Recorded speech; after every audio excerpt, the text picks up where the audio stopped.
اللہ کے ہاں دیر ہے اندھیر نہیں، کیا یہ کہنا درست ہے؟ ہمارے یہاں اکثر یہ جملہ بولا جاتا ہے کہ اللہ کے ہاں دیر ہے اندھیر نہیں، کیا اس طرح کا جملہ کہنا درست ہے؟ کیا یہ کفریہ جملہ تو نہیں؟ رضوان صاحب، رضوان احمد اوکاڑا سے، نہیں جی کفریہ جملہ نہیں ہے، اور یہ قاعدہ کلیہ بھی نہیں ہے۔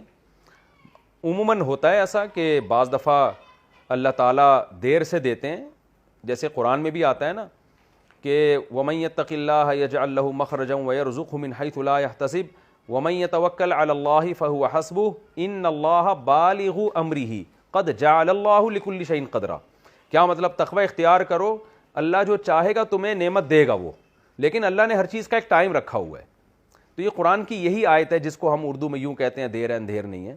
کیا مطلب؟ اللہ جب تمہیں کچھ نوازنا چاہے گا، دینا چاہے گا، اللہ کر کے چھوڑے گا وہ کام، لیکن ہر چیز کا ایک ٹائم ہے۔ تم کہہ رہے ہو ابھی مل جائے، ضروری نہیں کہ فوراً ملے گا، تھوڑا ٹائم سے ملے گا، اللہ تمہیں آزمائے گا۔ لیکن یہ قاعدہ کلیہ نہیں ہے کہ ہمیشہ دیر ہوتی ہے، بعض دفعہ اللہ فوراً دے دیتا ہے، بعض دفعہ اللہ دیر سے دے دیتا ہے۔ تو اس جملے کا صحیح مطلب بھی ہو سکتا ہے، غلط بھی۔ صحیح مطلب یہی ہے جو میں نے بیان کیا، اور اگر کوئی اور اس کا مطلب لے رہا ہے کہ اللہ ہمیشہ لیٹ ہی دیتا ہے، کبھی جلدی دے ہی نہیں سکتا، تو یہ غلط مطلب ہے ظاہر ہے، پھر یہ ٹھیک نہیں ہوگا ایسا کہنا۔